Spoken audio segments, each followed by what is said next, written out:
ለአገልግሎቱ ሾመኝ።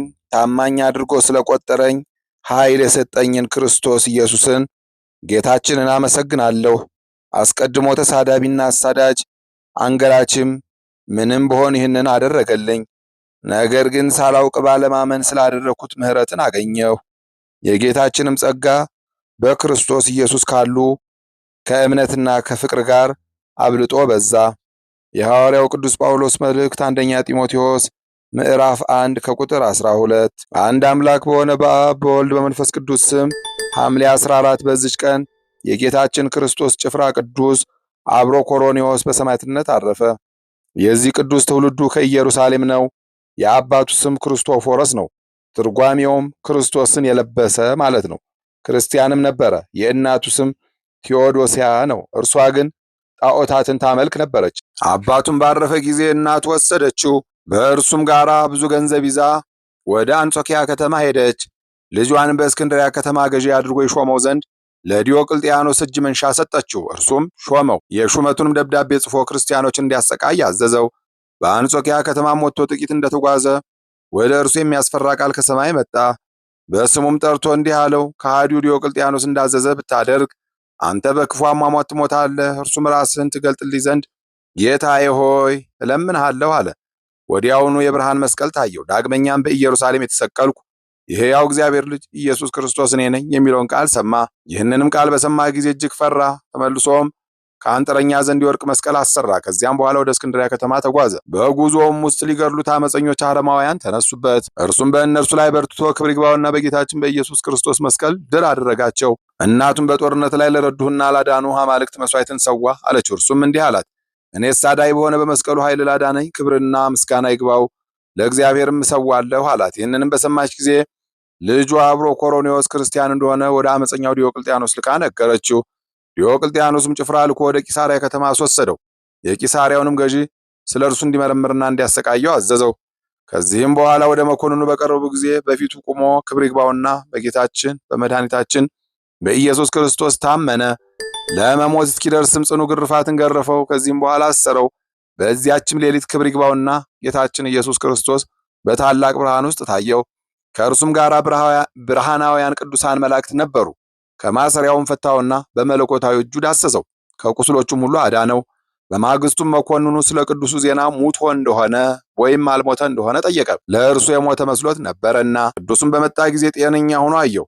መኮንኑም አደነቀ። በዚያም የነበሩ ሕዝቡም አይተው እጅግ አደነቁ። እንዲህም እያሉ ጮኹ፣ እኛ በግልጥ ክርስቲያን ነን፣ በቅዱስ አብሮኮሮኔዎስ አምላክም እናምናለን። ከእርሱም ጋር 2 መኳንንት 12 ሴቶች እናቱ ቴዎዶሲያም ነበሩ። መኮንኑም ራሶቻቸውን በሰይፍ እንዲቆርጧቸው አዘዘ። እነርሱም ቆረጧቸው። በመንግሥተ ሰማያትም የሰማዕትነት አክሊልን ሐምሌ 6 ቀን ተቀበሉ። ቅዱስ አብሮኮሮኔዎስ ግን ምን እንደሚያደርግ እስቲያስብ ድረስ 3 ቀን አሰረው። ከዚያም በኋላ አውጥቶ እንዲህ አለው፣ ልብህ እንዲመለስ ነፍስህንም እንድታድን ለአማልክት እንድትሰዋ ነው በአንተ ላይ 3 ቀን አታገዝኩ። ቅዱስም እንዲህ ብሎ መለሰለት፣ መኮንን ሆይ የለም፣ ልቤ ወደ ስህተት አይመለስም። ክብር ይግባውና ከጌታ ኢየሱስ ክርስቶስ በቀር ሌላ አምላክ እንደሌለ አውቄ ተረድቻለሁ። ጣዖታቱም ሁሉ ከእንጨት ከድንጋይ ከሰው እጅ የተሰሩ ፍጡራን ናቸው እንጂ አማልክት ከቶ አይደሉም፣ አይጎዱም፣ አይጠቅሙም። መኮንኑም ሰምቶ እጅግ ተቆጣ። ጎኖቹንም በሰይፍ እንዲሰነጣጥቁ አዘዘ። አርኬላዎስ የሚባል ባለ ሰይፍም የቅዱሱን ጎኖች ሊሰነጥቅ እጁን ዘረጋ። ያን ጊዜም እጁ ደረቀች፣ ወድቆም ሞተ። መኮንኑም ተቆጥቶ በምድር ጥለው ይገርፉት ዘንድ አዘዘ። እንዳዘዘም ገረፉት። በሰይፍ ጎኖቹንም ሰንጥቀው በቁስሉ ውስጥ መጻጻ ጨመሩ። እስከ ወህኒ ቤትም ድረስ በእግሩ ጎተቱት። በዚያችም 2 ቀኖች ኖረ። ከዚያም በኋላ አውጥቶ እሳትን የተመላች ጉድጓድ ውስጥ ጣለው። ክብር ይግባውና ጌታችንም አዳነው። ምን አልነካውም። ብዙ ከማሰቃየቱ የተነሳ መኮንኑ በሰለቸ ጊዜ ራሱን በሰይፍ ይቆርጡ ዘንድ አዘዘና ቆረጡት። በመንግሥተ ሰማያትም የሰማዕትነትን አክሊል ተቀበለ። ለእግዚአብሔር ምስጋና ይሁን፣ እኛንም በዚህ ሰማዕት ጸሎት ይማረን፣ በረከቱም ከኛ ጋር ትኖር ለዘላለሙ አሜን። በዚች ቀን የታላቁ አባ መቃርስና የሰማዕቱ አሞኒዎስ መታሰቢያቸው ነው።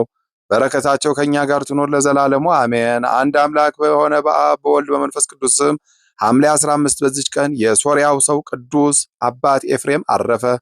ምስጋና ይሁን ለአብ ለወልድ ለመንፈስ ቅዱስ አንድ አምላክ በሚሆን ዛሬም ዘወትርም ለዘላለሙ አሜን። በሐምሌ 14 ቀን የሚከበሩ ዓመታዊ የቅዱሳን በዓላት ቅዱስ አብሮኮሮኒዎስ ሰማዕት፣ ቅዱሳን ክርስቶፎሮስና ቴዎዳስያ ወላጆቹ፣ ታላቁ ቅዱስ መቃርስ የመነኮሳት አለቃ፣ ቅዱስ አሞኒዎስ። ወርሃዊ በዓላት አቡነ አረጋዊ ዘሚካኤል፣ ቅዱስ ገብረ ክርስቶስ መርአዊ፣ ቅዱስ ፊልጶስ ሐዋርያ፣ ቅዱስ ሙሴ እግዚአብሔር ሰው፣ አባ ስምዖን ገዳማዊ፣ አባ ዮሐንስ ጻድቅ፣ እናታችን ቅድስት ነሳሂት።